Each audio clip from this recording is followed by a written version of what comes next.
جس کی فکر آپ کو کرنے کی ضرورت نہیں. اور اسی طرح آخری بات یہ ہے کہ ہمیں اس ملک میں جو کرنا ہے اپنے دفاع کے لیے ملک کا قانون ہے، حکومت ہے، لاز بنے ہوئے ہیں، یہاں کا کانسٹیٹیوشن ہے، یہاں ساری چیزیں کانسٹیٹیوشن کے حساب سے ہوتی ہیں.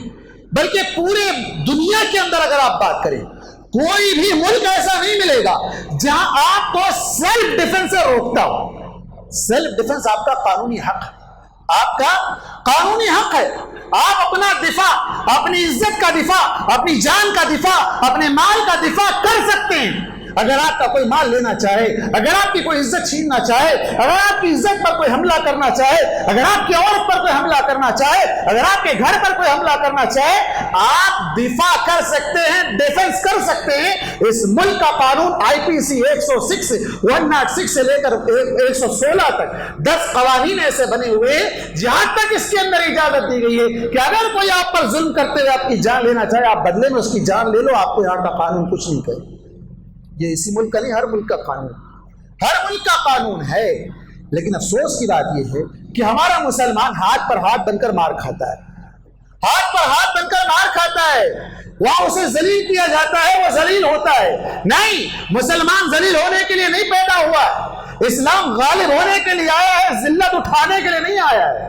مسلمانوں کو اپنا دفاع جائز حدود میں رہ کر، یہاں کے ملک کے قوانین کا سہارا لے کر، ملک کے ذریعے سے کورٹ کا سہارا لے کر، لیگل ایکشن کرتے ہوئے آپ اپنا مقابلہ کریں، دفاع کریں. جہاں دفاع کرنے کی ضرورت ہو وہاں ضرور اپنا دفاع کریں. کیوں؟ اس لیے کہ اللہ کے نبی صلی اللہ علیہ وسلم کے پاس ایک شخص آیا اور آ کر کہا، اللہ کے نبی صلی اللہ علیہ وسلم، ایک شخص میرا مال لینا چاہتا ہے، کیا میں اس کو مال دے دوں؟ کہا مت دو. کہا اللہ کے نبی اگر میں مال نہ دوں تو وہ مجھ سے قتال کرے گا، مجھ سے لڑے گا، جھگڑے گا. تو کہا تم بھی لڑو. کہا اللہ کے نبی اگر وہ مجھے قتل کر دے، کہا تو شہید ہے. کہا اگر میں اس کو قتل کر دوں، کہا وہ جہنم میں جائے. صحیح مسلم کی یہ روایت ہے. شریعت میں بھی اجازت ہے، ملک کا قانون بھی اجازت دیتا ہے. دفاع کرنا ہے، ڈیفنس کرنا ہے، مار کھا کے نہیں بیٹھنا. ہمارے بچوں کو مارشل آرٹ سکھائیں. کالجوں کے اندر، اسکولز کے اندر جو سکھایا جاتا ہے، سکھائیں ان بچوں کو. اپنے آپ کی حفاظت کریں، اپنی بچیوں کو سکھائیں، اپنے بچوں کو سکھائیں تاکہ اپنی عزت پر ہونے والے حملے کو روک سکیں، دفاع کر سکیں، اپنا مقابلہ کر سکیں. یہ ضرورت ہے اس زمانے کی، اپنی حفاظت کرنے کی بہت بڑی ضرورت ہے. اور اسی طرح ایک اور آخری بات، غیر مسلم سیکولر لوگ اس ملک میں آج بھی بے شمار ہیں. کچھ لوگ ہیں جو پورے ملک کے ماحول کو خراب کر رہے ہیں. قرآن میں اللہ تبارک و تعالیٰ نے کہا، 9 رہط یفسدون فی الارض. 9 لوگ جو اس زمانے میں پورے ملک کے ماحول کو خراب کر رکھا تھا. اللہ تبارک و تعالیٰ نے جو کہا کہ بہت کم لوگ ہیں. آج بھی اس ملک کی اکثریت، میجورٹی پیس چاہتی ہے، امن چاہتی ہے، بھائی چارگی چاہتی ہے، گنگا جمنی تہذیب چاہتی ہے. یہاں کا ہر آدمی یہی چاہتا ہے، سوائے چند لوگوں کے. تو ایسے لوگ جو سیکولر مائنڈ کے ہیں، جو آپ کے دین کی، آپ کے ریلیجن کی قدر کرتے ہیں، عزت کرتے ہیں، آپ کے دین کی عزت کرتے ہیں، ایسے لوگوں سے تعلقات بنائیے، ایسے لوگوں سے قریب ہوئیے. اسلام منع نہیں کرتا ہے. اللہ تبارک و تعالیٰ نے خود کہا، لا ينهاكم الله عن الذين لم يقاتلوكم في الدين ولم يخرجوكم من دياركم ان تبروهم وتقسطوا اليهم ان الله يحب المقسطين. اللہ تعالیٰ کہتا ہے کہ اللہ تعالیٰ منع نہیں کرتا ہے ایسے لوگوں سے دوستی کرنے، ایسے لوگوں سے حسن سلوک کرنے سے جو تمہارے دین کے معاملے میں تمہارے ساتھ جھگڑا نہیں کرتے، تم کو تمہارے گھروں سے نہیں نکالتے. ایسے لوگوں سے دوستی کرو، ایسے لوگوں سے حسن سلوک کرو، ایسے لوگوں کے ساتھ انصاف کرنے والوں کو اللہ تعالیٰ پسند کرتا ہے. اللہ تعالیٰ پسند کرتا ہے. اللہ کے نبی صلی اللہ علیہ وسلم کی سیرت بھی اگر آپ اٹھا کر پڑھیں گے، مکہ میں آپ کو ستایا گیا، آپ مکے کی زندگی چھوڑ کر طائف گئے تاکہ وہاں کے لوگوں کو دعوت دے سکیں. جب طائف گئے تو وہاں کے لوگوں نے بھی آپ پر حملہ کیا، آپ کو پتھروں سے مار کر خون میں لہولہان کر دیا. واپس مکہ آنا چاہتے ہیں، مکہ میں انٹر نہیں ہو سکتے ہیں اس لیے کہ مکے والوں نے آپ کی انٹری منع کر دی ہے، مکے میں آپ نہیں جا سکتے ہیں. آپ نے کیا کیا؟ اس وقت طائف کے ایک آدمی مطعم بن عدی، جو مسلمان نہیں تھے، وہ معاشرے میں ان کا ایک پاور تھا، ایک غلبہ تھا ان کا. ان کے 10 بیٹوں کے ساتھ انہوں نے اللہ کے نبی صلی اللہ علیہ وسلم کو اپنے پورے احاطے میں پوری سیفٹی دیتے ہوئے Z+ سیکورٹی، آپ کہہ رہے ہیں آج کے زمانے کے حساب سے، دے کر مکے میں اللہ کے نبی صلی اللہ علیہ وسلم کو اپنے حفظ و امان میں پہنچایا تھا۔ آپ صلی اللہ علیہ وسلم نے کس کا سہارا لیا تھا؟ سیکولر لوگوں کا، جو دین کی عزت کرنے والے ہیں، آپ کی عزت کرنے والے ہیں، وہ اگرچہ کہ دوسرے دین پر ہیں، تو ایسے لوگوں سے تعلقات بنائیے، ایسے لوگوں کے ساتھ تعلقات کو استوار کیجئے تاکہ آنے والی مصیبت پر یہ آپ کا ساتھ دے سکے، آپ کا ساتھ دے سکے۔ تو معلوم ہوا کہ ایسے لوگ جو سیکولر ہیں انہیں بتائیے، اسلام کے محاسن بتائیے، اسلام کی خوبیاں بتائیے، اسلام کی اچھائیاں بتائیے، اور ان کے شکوک شبہات، ان کے ڈاؤٹس ان کے دلوں کے اندر جو پیدا کیے جا رہے ہیں اس کو دور کیجیے، بتائیے اسلام ایسا نہیں ہے، اسلام امن کا مذہب ہے، اسلام پیس چاہتا ہے، اسلام عدل و انصاف کا مذہب ہے، اسلام عورت کو عزت دیتا ہے، اسلام عورت کو ماں بناتا ہے، ماں بنا کر عزت کا مقام پر بٹھاتا ہے، بیوی بنا کر اسے جنت کے 8 دروازوں سے بلاتا ہے۔ اور آج کیا ہمارے ملک میں عزت دی جا رہی ہے عورت کو؟ جسم بیچ دے تو جائز، جسم بیچ دے تو جائز، جسم چھپانا جائز، جسم کا پردہ کرنا اس ملک میں جائز نہیں، جسم کو بیچنا جائز۔ ایسے میں بتائیں ان سے لوگوں کو تمہاری عورتوں کی عزت، تمہاری عورتوں کی حفاظت، بلکہ ساری عورتوں کی حفاظت ہمارے مذہب میں ہے۔ ہمارا اسلام ہمیں نگاہوں کی حفاظت کرنے کا حکم دیتا ہے، وہ چاہے پردہ کرے نہ کرے، ہمیں اپنی نگاہوں کو جھکانے کا حکم دیتا ہے۔ عزت کو داغدار کرنا تو دور، عزت کو بیچنا تو دور، نگاہ اٹھا کر دیکھنے سے منع کرتا ہے۔ یہ ہمارا مذہب ہے، یہ بتائیں ان لوگوں کو۔ ضرورت ہے اسلام کی اچھائیوں کو بتائیں، اسلام کی خوبیوں کو بتائیں، اور جس طرح ان کے ذہنوں کو منتشر کیا گیا، جس طرح ان کے ذہنوں میں ڈاؤٹس ڈالے گئے اسلام کے بارے میں، ان ڈاؤٹس کا ازالہ کریں۔ اور آخری بات، اللہ کے علاوہ کسی سے نہ ڈریں، اللہ کے علاوہ کسی سے نہ ڈریں۔ اللہ کے نبی صلی اللہ علیہ وسلم نے کیا کہا؟ لا تشرک باللہ وَإِن قُتِلْتَ أَوْ حُرِّقْتَ، تم اللہ کے ساتھ کسی کو شریک نہ کرو، چاہے تمہارے ٹکڑے ٹکڑے کر دیے جائیں، چاہے تم کو زندہ جلا دیا جائے۔ کیوں؟ مرنے کے بعد جانا کہاں ہے؟ اللہ کے پاس، اللہ کے پاس۔ یہ 4 دن کی زندگی، وہ ہمیشہ کی زندگی۔ اگر تم شرک کر کے مر گئے، یا تو شرک کرنے کے بعد بھی دنیا نہیں مل رہی ہے تیاگی کو، وسیم رضوی کو دنیا نہیں مل رہی ہے، وہ تو آخرت میں تو گیا ہی گیا، دنیا بھی گئی، دین بھی گیا، آخرت بھی گئی اس کی۔ تو تم لوگ اگر اپنی آخرت بنانا چاہتے ہو تو یاد رکھیں شرک سے اپنے آپ کو بچا کر رکھیں، چاہے دنیا چلی جائے، دنیا کی دولت چلی جائے، سب چلی جائے۔ مکے کی زندگی آپ جانتے ہیں، مسلمان صحابہ اکرام جو اسلام لے آئے، کیا کیا چھوڑا تھا انہوں نے؟ اپنا گھر چھوڑ دیا، اپنی جائیداد چھوڑ دی، سب کچھ چھوڑ دیا، اپنی جان اور اپنی ایمان کو بچا کر وہ مدینہ چل پڑے تھے۔ اپنے ایمان کو بچا لیں، ایمان آپ کا کام آئے گا، دنیا میں بھی اور آخرت میں بھی۔ ایمان کی حفاظت وقت کی بہت اہم ضرورت ہے۔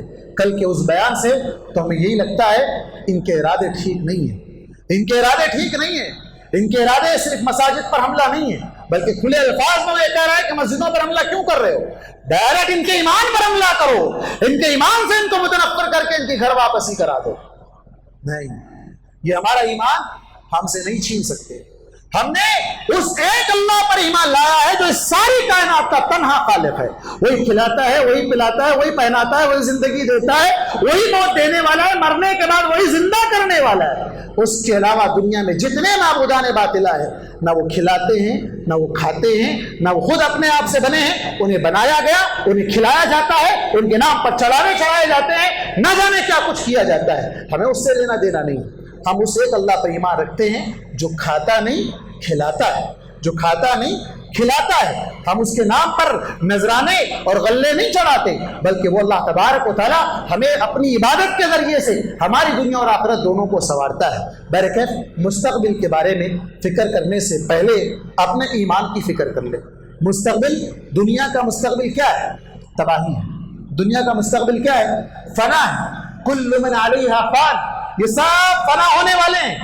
اصل مستقبل کہاں کا ہے؟ آخرت کا ہے، جو کبھی فنا ہونے والا نہیں ہے۔ لہذا اس کی تیاری کریں، اس کے لیے اپنی ایمان کی آبیاری کریں۔ اللہ تبارک و تعالیٰ سے دعا ہے کہ اللہ تبارک و تعالیٰ ہم تمام مسلمانوں کو دین اسلام پر قائم رکھے, مرتے دم تک دین اسلام پر قائم رکھے. ہمارے آنے والے نسلوں کی بھی اللہ تبارک و تعالیٰ حفاظت فرمائے, ان کے ایمان کی بھی حفاظت فرمائے, مرتے دم تک پر ایمان پر قائم رکھے, اور جب ہمارا خاتمہ ہو تو خاتمہ بالخیر فرمائے. اور دنیا کی یہ جو مصیبتیں آزمائشیں آج ہم پر آ رہی ہیں ہمارے ایمان کی وجہ سے, پروردگار ان مصیبتوں اور آزمائشوں کو تو ہی اکیلا دور کر سکتا ہے, تیرے علاوہ کوئی اور نہیں دور کر سکتا ہے. ان تمام مصیبتوں اور آزمائشوں کو دور کر کے ہمیں ایک سازگار ماحول جہاں ہم پرسکون طریقے سے تیری عبادت کر سکیں, تیرے راہ پر چل سکیں, تیرے دین پر چل سکیں, ایسی زندگی ہمیں عطا فرمانا. پروردگار ہر قسم کے آپسی اختلافات کو ختم کر کے ہمیں متحد فرمانا. ہماری آپسی جو غلطیاں ہیں ان کو دور کر کے ہمیں اپنی اصلاح کرنے کی توفیق عطا فرمانا. آمین. اقول قولی هذا واستغفر الله لي ولكم ولسائر المسلمين من كل ذنب فاستغفروه انه هو الغفور الرحيم.